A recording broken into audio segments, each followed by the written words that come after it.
예, 오늘 공부할 대목은 자비가 풍성하신 하느님 책 19페이지.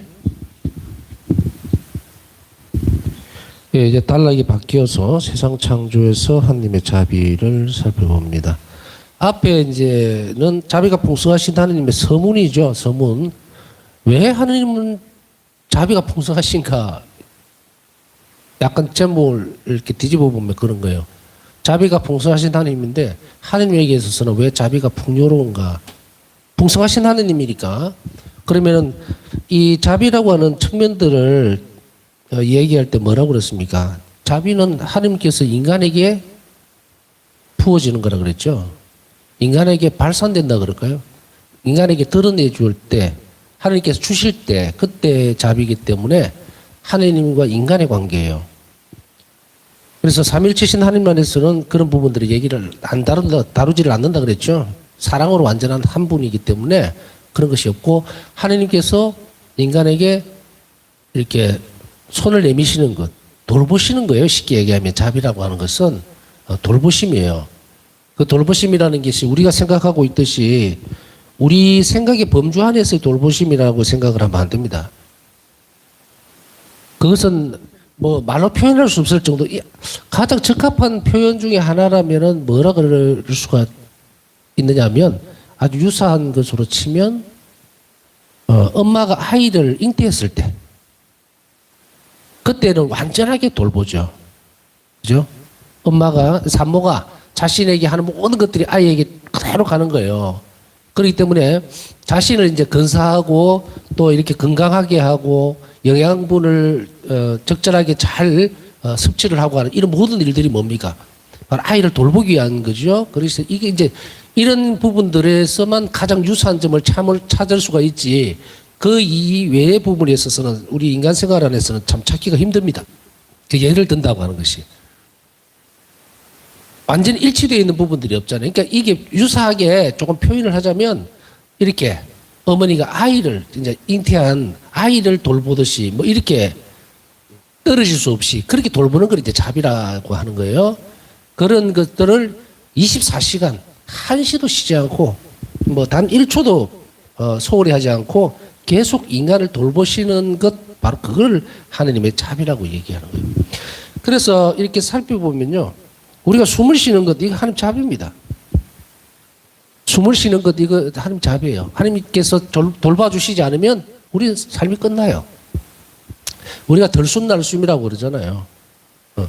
숨은 이렇게 나갈 때는 내가 의지적으로 할 수가 있죠. 숨을 쉬어야 되니까, 그죠? 쉰다고 내보낸다고 산소를 쭉 내보내는데 안 돌아오면 죽는 거예요. 그러니까 어떻게 합니까?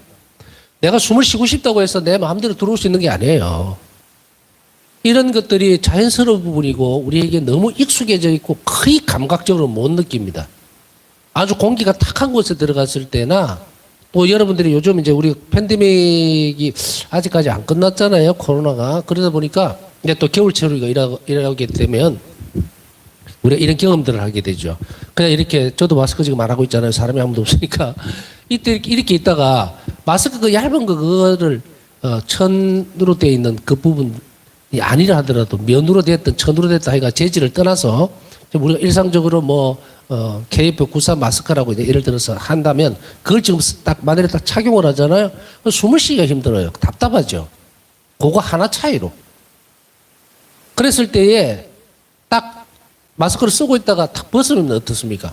굉장히 시원하다는 느낌이 들죠? 시원하다, 속 시원하다, 뭐 하여간에 개운하다, 이런 느낌이 들죠. 없을 때는 몰랐단 말이에요. 근데 딱 하고 나서 딱 떼니까 이런 일이 벌어지죠. 그러니까 불편함이 생기면은 그때서 비로소 느끼게 되는 것. 그런 거예요.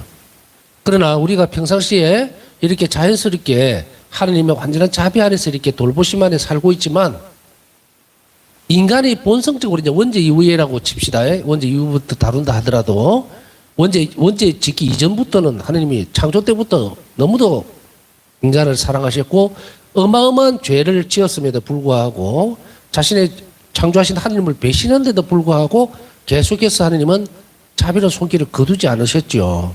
그래서 시작까지 왔단 말이에요. 그런데 이 원죄 때문에 우리 인간에게 어떤 모습이 바뀌어 버렸냐면 본성이 틀어져 버린 거예요. 하느님에게서 창조되었을 때에 원죄 죄를 짓기 이전에 아담과 하와의 모습은 본성이 뭐냐면 선을 계속 선택합니다. 그쪽으로밖에 못 봐요. 하느님만 보고 있었어요. 악이 개입하기 전까지는. 그런데 마귀의 꼬임에 넘어가서 뱀의 유혹에 넘어가서 그 다음에 신의를 저버렸다 혹은 하나님 자비를 저버렸다. 원죄라고 하는 것 자체가 하나님 자비에 대한 배신입니다. 하나님의 돌보심에 대한 배신. 그것이 바로 죽음이에요. 그러니까 이 원죄 이후에 우리의 삶이 어떻게 바뀌었느냐면 이 본성적으로 완전히 틀어져 버렸단 말이에요. 우리가 본성이 선한 데서 창조가 됐는데 악하게 돼버렸어요 지금. 그렇다고 하더라도 그게 본질적으로 완전히 쓸모없이 되어버렸느냐? 그것은 아니죠. 왜? 하느님은 이런 어마어마한 죄에도 불구하고 뭘 남겨놨다 그랬습니까? 신덕과 망덕을 남겨놓으셨다 그랬죠? 이 하나님 자비죠? 결코 끝까지 버리질 않으셨다. 자, 이건 앞에서 다 배운 거예요. 자, 여기에서 이제 인간이 본성적으로 그 이전의 상태, 낙원에 있을 때 처음 상태는 항상 뭡니까? 선 외에는 아무것도 없었어요. 뭐 선택이라고 하는 것이 따로 없었어요. 근데 악이 들어오면서 선택이 돼버렸어. 이제 인간은. 그래서 본성이 하나만 갖고 있던 그 선택할 수 있던 그 길에서 하나님만 바라보고 있던 것이 두 개가 돼버린 거예요. 이제 선악이 돼버렸죠. 그러니까 이게 계속 이 부분이 어떤 부분으로 연속적으로 갈 수밖에 없느냐면 이제 갈등으로 가는 거예요. 갈등으로. 우리가 갈등을 일으킬 때는 또 어떤 판단을 내려야 할 때는 어느 때입니까? 여러분이 예를 들어서 시골길을 쭉 걸어가고 있어요. 걸어가고 있는데 길이 두 갈래가 딱 나와. 왼쪽으로 가든지 오른쪽으로 가든지 두 갈래가 딱 나오면 갈등이 생기죠, 이제. 이리로 가는 게 맞는지 저리로 가는 게 맞는지. 이렇게 쭉 처음으로 원죄 이전의 상태는 그냥 한 길을 막았단 말이에요. 그런데 이게 뭡니까? 내적 분열이 일어나 버린 거예요. 이 죄가 들어오면서 이 죄의 독성은 너무 어마어마하니까 일단 요까지만 하고. 그래서 본성이 이렇게 딱 갈라져 버린 것은 아닌데 본성은 갈라지는 것이 아니고 기울기예요. 한 덩어리란 말이에요. 근데 악으로 이렇게 딱 기울어 버렸어. 근데 이거 끄집어내야 되겠죠, 이제. 선을 선택하려고 해도 자력으로는 안 돼요, 이제. 자력으로는 안 돼. 바울 사도는 내가 선한 일을 하려고 할 때마다 악이 딱 옆에 들어서는 것을 느낍니다. 이게 당시 체험으로 그대로 생생하게 들려주고 있죠. 그러나 우리는 예수 그리스도의 힘입어서 성령의 도움으로 이 악을 어떻게 한다? 물리칠 수 있게 되었습니다죠. 이게 성령의 큰 은총이죠. 이게 어마어마한 거예요. 예수님께서 내가 가야만 성령 가장 좋은 선물을 주실 것이다라는 말이 그 말이에요. 이제는 악에서 벗어날 수 있게 됐죠. 그러면 본성이 악에서 벗어나서 선을 선택할 수 있게 되었다는 이야기예요. 이제 우리가 신앙생활이라든지 하나님께 의탁하는 태도가 커질수록 이제 뭡니까? 우리 본성은 완전히 하나님께로 기울어져 버립니다. 그래서 악을 선택할 기회가 없어지면 이 사람은 어떻게 됩니까? 이렇게 기울어졌을 때 이 사람은 행복한 사람이 되는 거예요. 왜? 우리 자신을 찾아가기 때문에. 원래 자리로 돌아가기 때문에. 하나님 안에서의 삶으로 돌아갈 수 있으니까 행복해지겠죠. 그거를 우리는 뭐라고 얘기합니까? 인간 본성을 찾아간다. 혹은 인간성의 완성 이렇게 얘기를 하는 거예요. 인간의 완성은 뭡니까? 하나님 안에 있을 때거든요. 그러니까 이런 고된 삶이라든지 아니면 고통이라든지 또 우리가 배우고 있는 여러 가지 덕성을 우리가 갈고 닦아야 되고 하는 이웃에게 자비를 베풀어야 되는 그 이유는 결국 인간성의 회복이에요. 하나님 안에 있었던 사랑받고 온전하게 창조됐던 거리로 돌아가는 거기 때문에 이 안에 행복이 들어있는 거죠. 근데 이게 삐그덕삐그덕 하는 거예요, 이제. 한쪽으로 기울어져 있으니까 한쪽으로 잡아당기는 것과 왼쪽에서 잡아당기는 것과 오른쪽으로 잡아당기는 것이 분열이 일어나겠죠. 그랬을 때에 우리는 어디로 계속해서 돌아가야 되는가 하면 그 첫 계단이 아까 말씀드렸듯이 왜 숨을 쉬는 것에 대해서 비유를 해주냐면 숨이 나갔다가 들어오질 않으면 죽는단 말이에요. 이거 생각 안 하죠. 이게 하나님 자비라고 느끼지를 않죠. 우리가 이야기하고 있는 먼 곳을 보면서 이렇게 책을 이제 신학적인 어떤 서적을 본다든지 교리를 배운다든지 그죠? 교리적으로 이런 것들을 배울 때 혹은 복음을 해석해 줄 때, 강론할 때, 피정을 할 때, 혹은 어떤 집회라든지 이런 데를 갔을 때, 기도회라든지 그럴 때만 뭔가 있다고 생각하는다? 아니에요. 인간성의 회복이라는 말을 쓰는 것은 인간 원래 창조됐던 그 인간의 본성을 되돌아가는 것, 하나님 안에 있던 그것을 인간성을 회복하고 완전하게 새롭게 만드는 것, 새로운 창조죠. 하나님 안에서의. 그렇게 되기 위해서는 무엇을 해야 되냐면 모든 것들에서 그것을 알아채는 거예요. 알아채는 것. 그것을 하면은 우리가 영혼이 빠르게 성장을 합니다. 빠르게 성장을 해요. 우리가 예를 들면은 큰 덩어리로 이렇게 신앙적으로 뭔가를 이렇게 잘 포장되어 있는 것만 이렇게 딱딱 준비를 해서 가져오면 그것이 영혼을 성장시키고 변화시키리라고 생각을 하지만 그렇지 않아요. 우리가 작은 부분에 있어서부터 이것이 정말 나는 몰랐지만 이것이 이 꽃이라고 칩시다. 이 꽃이 참 아름답고 이 하나님 손길이구나 하고 느끼는 순간에 이것은 하나님을 예찬하는 부분이 되면 실제가 되거든요. 하나님의 힘이 혹은 능력, 힘이 이 자리에 존재를 하게 되니까 이게 어디에 영향을 미치냐면 내한테 영향을 미치는 거예요. 내 영혼에. 내 영혼에 영향을 미쳐요. 이것을 알아야만 우리는 지금부터 시작하는 이 공부를 이해할 수가 있습니다.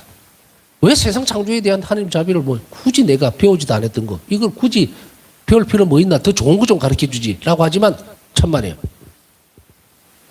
코로 숨이 들락거리는 이 얼마나 중요한 일입니까? 너무도 중요한 일인데 우리는 의식 안 해요. 밥을 먹는 것보다 숨을 거쳐버리면 끝나버립니다. 그랬을 때에 우리가 이렇게 내가 하나님의 자비 안에서 늘 살고 있다라고 하는 것을 느끼는 첫 번째 작은 단추, 출발점은 내가 존재하는 것을 느끼는 거예요. 내가 존재하는 것 자체가 하나님 자비를 입고 있기 때문이다라는 이러한 의식, 이런 신념이랄까 이런 것 없이 믿음의 생활을 할 수가 없어요. 우리는 이것에서부터 출발을 하는 것이 아니라 다른 데서부터 출발을 해버리죠. 그래서 어떻게 됩니까?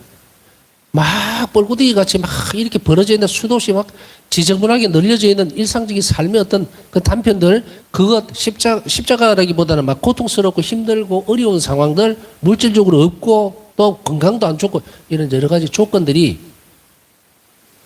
현재 나라고 착각을 하는 거예요. 그거 아니에요. 그렇게 보면 우리는 어떤 경우에도 하나님이 자비롭다고 느끼지 못합니다. 단추가 틀린 거예요. 이 조건적인 부분들, 이것 안에 내가 존재하고 있는 부분이지만 이렇게 살기를 하나님은 원하지 않으신다는 것에서부터 출발해야 돼요. 왜 하나님이 나를 이렇게 만들어 놨습니까? 내가 이렇게 참 불행하도록 혹은 너무도 고통스럽고 힘들도록 이렇게 이렇게 그냥 나를 밀어 넣었습니까가 아니에요. 거기서부터 나가면 안 돼요.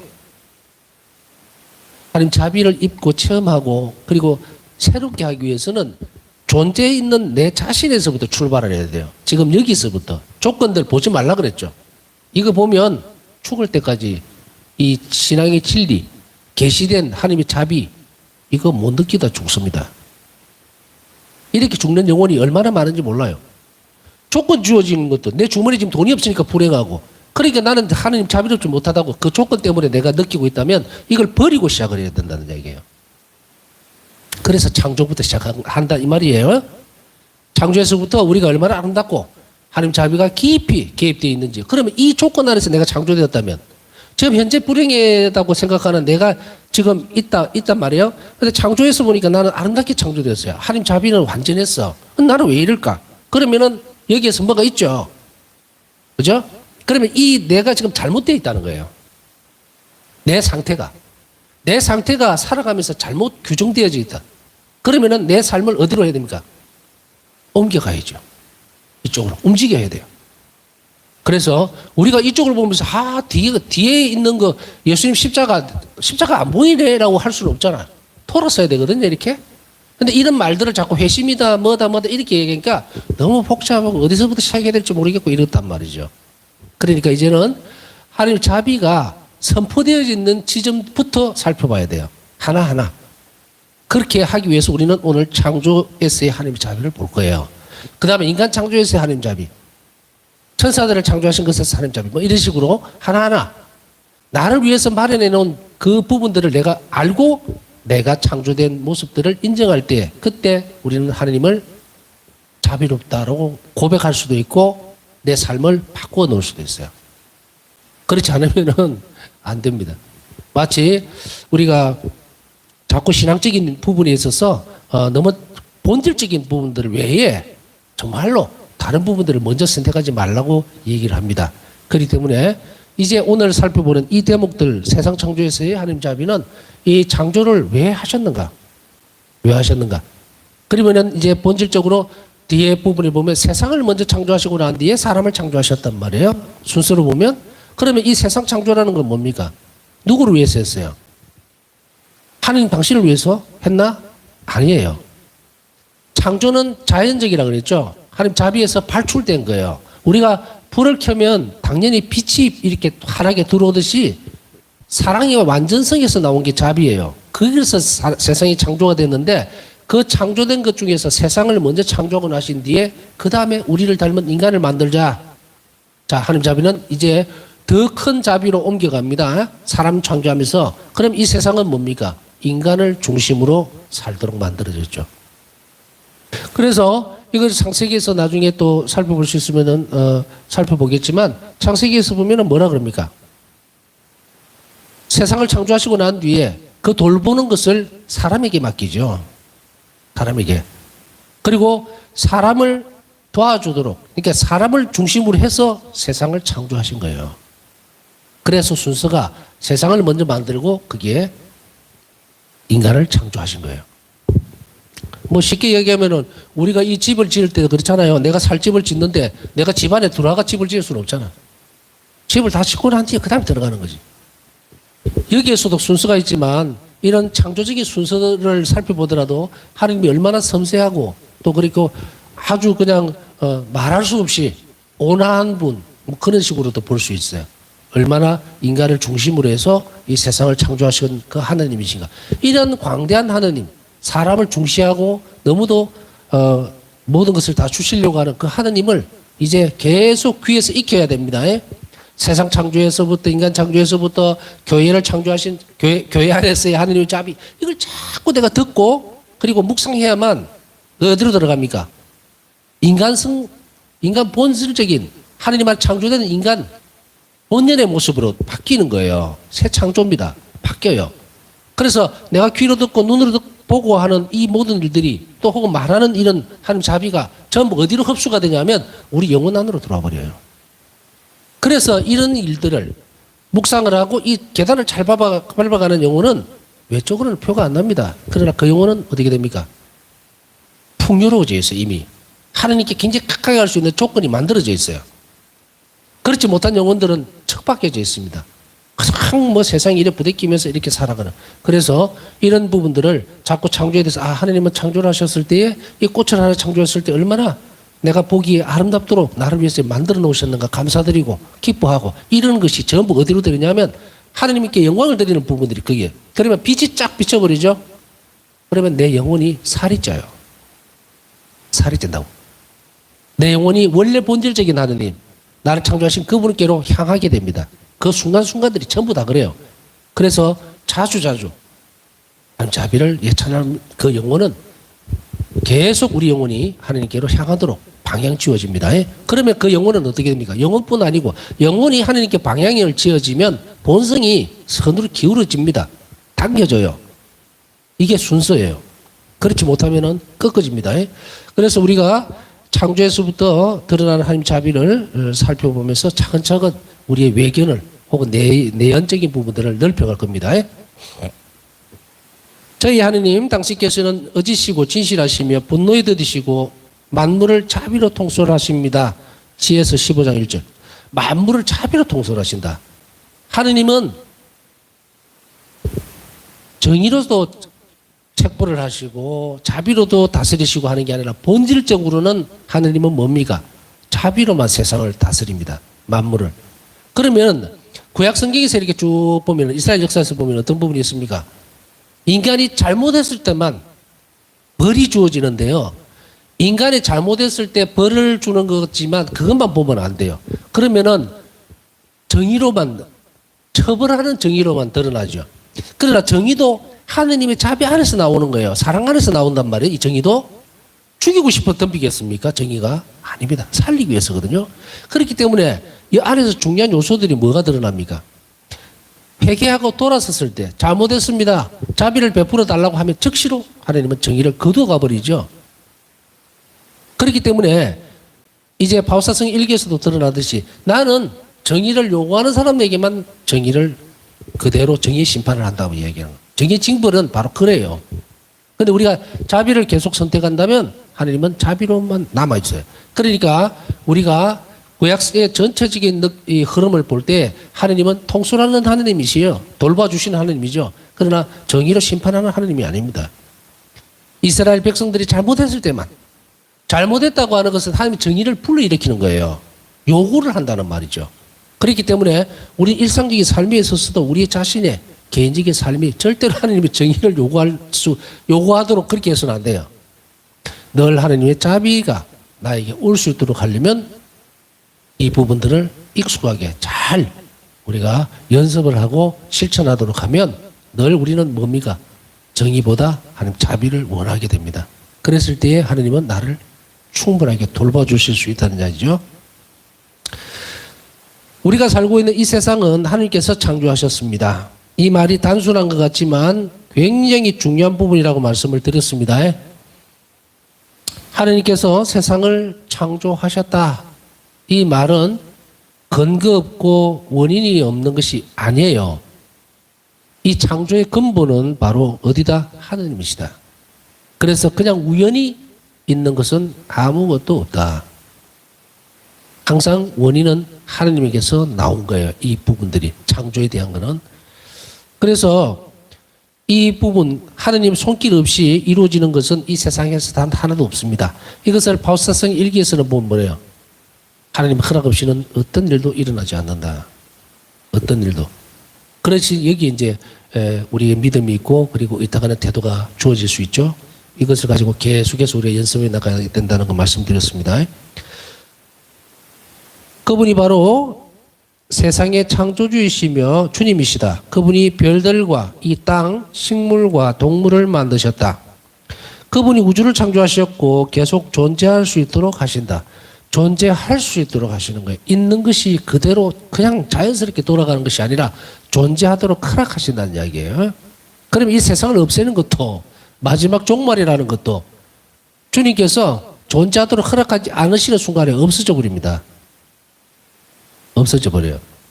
그러나 우리가 이 땅에서 살아가는 동안은 어떻게 합니까? 계속 존재하시도록 아버지께서 허락하시고 있는 거예요. 이 부분들을 우리는 끊임없이 계속해서 생각해야 됩니다. 그렇지 않으면 하나님께서 모든 손끝에 하나님의 손끝에 모든 일이 있음에 대한 우리의 의탁이나 또 신뢰적인 부분들이 없다면 우리는 어디로 새 나갑니까? 이런 사람이 점치러 가잖아요. 이런 사람들이 점치러 가고 무당한 데 가고 악을 저지르러 가잖아요. 그 일들 자체도 하나님 허락하셨을까? 우리의 결정을 존중하는 것일 뿐 하나님의 손끝에서 벗어나는 일들이죠. 그러나 그럼에도 불구하고 하나님은 얼마나 큰 자비를 가지고 기다리고 계시는지를 알아들어야 됩니다. 우주를 창조하시고 그리고 별, 땅, 그리고 식물과 동물을 만드셨다라고 하는 것은 우리가 나왔던 배경과 그죠? 우리가 나왔던 원인, 원래 우리가 어디서 나왔습니까? 하나님에게 창조됐잖아요. 이 땅도 이 세상도 하나님에게 창조됐어요. 그러면 어떻게 됐습니까? 하나님이 다 만드신 거죠. 그러니까 우리는 어떻게 해야 됩니까? 동물이든 식물이든 이 자연환경이든 모든 것을 다 어떻게 한다? 잘 돌보고 보존해야 될 책임이 있는 거예요. 아름답게. 그래서 이제 창조 보존의 원리에 대해서 또 이것은 모든 근거가 되는 것, 자연환경적인 부분들 파괴해서는 안 된다라고 하는 것이 사람들이 이렇게 파괴하니까 인간이 이렇게 죽고 살겠다. 이것도 중요한 부분이지만 화학적으로 그러나 교회가 제시하고 있는 부분은 창조에 대한 부분이에요. 하나님께서 아름답게 창조하신 부분을 돌보라고 했지 파괴하라고 하진 않았다는 거죠. 그것을 이 세상에 가르쳐 줘야 되는 것. 그게 교회의 임무기도 합니다. 그래서 때때로 자연환경에 대한 부분들을 염려스러워하고 하면서도 그 출구가 그 말의 근거가 바로 하나님께서 창조하셨다는 여기서부터 출발을 하고 있다는 것을 우리는 잘 알아들을 필요가 있겠죠. 세상의 모든 곳에서 별들의 순환에서 별들이 돌아가죠. 그리고 태양계에서 낮과 밤에서 밀물과 썰물에서 그리고 생명체에서 우리는 창조주의 작품을 만난다. 하나님께서 이 세상을 창조하신 목적인 당신의 존재에 대한 부분이에요.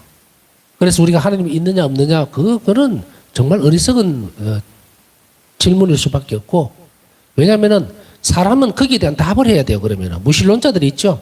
신은 없다, 뭐 죽었다, 하나님은 안 계신다라고 하는 그 사람에게 분명한 답을 우리는 들을 필요가 있습니다. 우리는 대답해 줄 수가 있어요. 이 돌이 어디서 왔으며, 공기가 이 떠도는 이 공기가 어디서 왔으며, 꽃이 어떻게 피었는지 거기에 대해서 정확하게 대답을 하라는 거예요. 물론 과학적으로 막 설명을 하면서 뭐 이런 어떤 분석을 해가지고 이런 재료는 이렇게 생겼고 막 얘기를 하지만 그 재료 또한 어디서 왔느냐는 이야기예요. 네? 그에 대한 답을 절대로 낼 수가 없어요. 많은 과학자들이 뭐 태양계가 어쩌고 저쩌고 뭐 지구가 생성된 거는 이렇고 저렇고 떠든다 하더라도 그 생성될 때에 원래 그 재료가 어디에서 나왔냐는 거예요. 원래 재료가 태양계가 됐든 뭐가 됐든 물에서 미생물이 나와갖고 어떻게 돼갖고 진화를 했든 어떻든 간에 그 본질적인 재료가 누구에 의해서 나왔느냐는 거죠. 그것을 우리는 분명하게 얘기해 줍니다. 하나님께서 창조하셨다는 것, 만드셨다는 것. 여기에서 완전히 갈라져 버리죠. 그래서 무신론자들은 어리석은 사람들입니다. 그들 또한 하나님을 알 수 있음에도 불구하고 자신들은 자신의 삶을 그렇게 갖고 가지를 못하는 그들을 위해서도 교회는 끊임없이 기도해 줘야 되죠. 그리스도인이나 다른 종교의 신자들도 세상은 어떤 돌출적인 것이 아니라 하나님의 작품이라는 것을 믿습니다. 우리 그리스도인뿐 아니고 다른 종교의 신자들도 세상은 어떻게 갑자기 툭 튀어나온 것이 아니고, 여기에서 다른 종교의 신자들이라는 말은 무엇을 뜻합니까? 종교라는 것은 초월적인 존재를 어쨌든 간에 믿는다는 이야기예요. 그리고 묘하게도 모든 사람들이 어디를 가리킵니까? 땅을 가리키는 게 아니라 하늘을 가리키죠. 그래서 신적인 것, 초월적인 존재, 뭐 전부 다 위에요. 하늘이죠. 그래서 어쨌든 이런 종교적인 부분을 가지고 있는 사람들은 바로 이런 그 꽃이라든지 이 세상 만물이 하나님의 작품이라고 하는 것을 믿는다라는 이야기입니다. 물론 아까 얘기했듯이 예외적으로 무신론자들은 뭐 전혀 그런 거 없죠. 그런 거 없고 그 사람들을 지금 이야기하는 거 아니에요. 우리는 지금 하나님 창조 사업에 대해서, 하나님 창조물에 대해서, 또 창조 때의 자비에 대해서 보고 있기 때문에 무신론자들에 대한 이야기들 할 필요는 없고, 우리가 그리스도인이나 혹은 종교인, 다른 종교, 개신교라든지 뭐 이런 거 있죠. 그러나 전부 다 창조된 하나님의 작품이라고 믿고 있다는 것이에요. 공통분모가. 이 세상은 시들지 않는 영원한 지혜와 사랑, 자비의 작품이다. 주님이신 하나님께서는 완전하시며 세속에서는 찾아볼 수 없는 온전한 희열로 가득하신 분이다. 완전하신 분 자체로 완전하시다는 거예요. 하나님 당신 자신은 완전한 분이기 때문에 우리가 이런 얘기들 할 때 절대로 소홀히 들어서는 안 됩니다. 하느님은 완전하십니다. 그리고 하느님의 자비는 무궁무진하십니다. 뭐 끝이 없으십니다. 이렇게 얘기를 하기도 하고, 그리고 하느님은 온전하면서도 동시에 모든 일을 하실 수 있는 초월적인 분이십니다. 라고 했을 때에 그것이 그런가가 아니에요. 이게 실생활 속에 바로 파고 들어와 버립니다. 어떤 문제들이 여기에 봉착을 하게 됩니까? 내가 하느님과 맞닥뜨릴 때에 아니야, 이거는 하나님이 해줄 수가 없으라고 느낀 적은 없는지, 이걸 하나님도 어떻게 할 수가 없어, 혹은 하느님께서 도와주시면 이 일이 될는지 반신반의, 이것은 하느님께 가는 길이 아니죠. 우리가 하느님께 온전히 의탁하려면 하느님이 완전성에 대해서 확실하게 드러내줘야 됩니다. 완전히 의탁한다는 것은 세상 어떤 일들도 모든 일들이 다 하느님 안에서 가능하다라는 것을 믿는 거예요. 그랬을 때에 우리가 완전한 아버지이신 하느님을 믿는 데 있어서는 우리가 이 세상을 살아가면서 두려워할 것은 아무것도 없어요. 무서워할 것도 없고. 왜? 어떤 어려움이든 하느님은 나를 도와줄 것이기 때문에, 그렇게 해줄 것이기 때문에 불가능은 없어요, 하느님 안에. 근데 우리는 놀랍게도 불가능을 늘 체험하는 신앙생활을 해버릴 수밖에 없어요. 그럴 수밖에 없어. 하느님의 자비를 믿기 전까지는. 그러나 하나님 자비를 믿고 의탁의 태도를 키워가면 이 부분들에서 벗어나야 됩니다. 자비의 신심을 따라가면서도 의탁하는 태도가 발전하지 못하면 어떤 물음표가 탁 주어지느냐면 그 사람에게 너 하느님을 믿느냐 안 믿느냐의 문제가 아니라 하느님의 완전함을 믿느냐는 거예요. 하느님 완전함을. 하느님은 어떤 것이든 다 하실 수 있는 신이라는 초월적인 존재라는 것에 대해서 의심을 품거나 혹은 거기에 대해서 믿지 않기 때문에 그런 문제가 생기겠죠. 이 부분이에요. 신뢰를 하지 않는 것. 이 부분에 문제가 생기면 하느님은 온전히 섬길 수가 없고, 섬긴다는 말을 또 더 한 차원 높이자면 일치하고 교류죠. 교류. 살아계신 하느님과의 만남 그게 불가능해집니다. 왜? 계속 의심하니까. 이거 해줄 수 있습니까? 해줄 수 있습니까? 자꾸 묻는 거예요. 이건 안 되겠지. 이런 부분들. 우리 삶을 살아가면서 이렇게 우리 스스로의 약화 때문에 이 부분에 있어서 떨어져 나갈 수도 있습니다. 우리가 온전하게 믿어야 하는 것은 하나님께서 해주지 않아서가 아니라 내가 받아들이지 못함에 있다는 것도 우리는 고백해내야 되겠죠. 그러기 위해서는 갑자기 막 들쑤셔서는 안 되고 바로 이렇게 창조된 것들, 존재들 이걸 보면서 참 이걸 어떻게 만들었을까? 하느님은 정말 놀랍다. 이런 것들이 우리에게 묵상 재료들이 되어지고, 왜냐하면 하느님은 그런 작품들을 통해서 당신 존재를 드러내는 거예요. 아름다움을, 또 선하심을, 완전함을. 그러니까 그걸 받아들이고, 그렇게 할 때 우리는 그 다음 과정으로 넘어갈 수가 있어요. 이것이 확 무너져 있으면요, 아까 앞에서 말씀드렸던 그런 모든 문제들이 신앙생활을 하면서 다 드러납니다. 기도는 하는데 이거는 못해주는 하나님이 되는 거예요.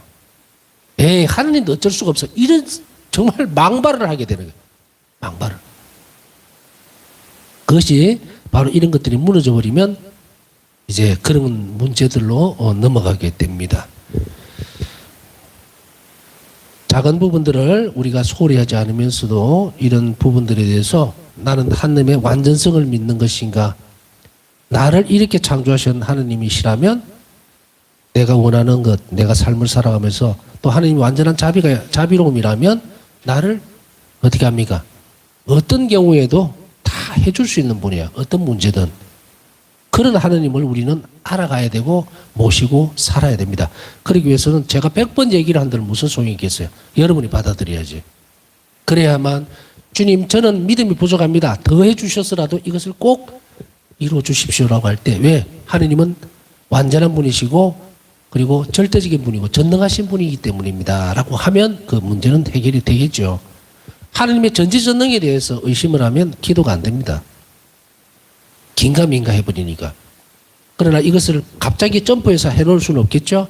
그렇기 때문에 오늘은 이 시간에 하나님께서 우리를 위해서 모든 것을 다 준비하시기 위해서 세상을 창조하시면서 그 창조물 안에 당신의 완전함을 드러내셨다는 것에 대해서 감사드리고, 우리 또한 소홀히 하지 않고 작은 이런 세상적으로 나에게 주어져 있는 일들에서 하나님 자비를 체험하고 또 받아들일 수 있는 은총을 청하면서 하나님께 또 우리의 마음을 다 모아서 감사하는 마음으로 남은 시간 묵상하도록 하겠습니다.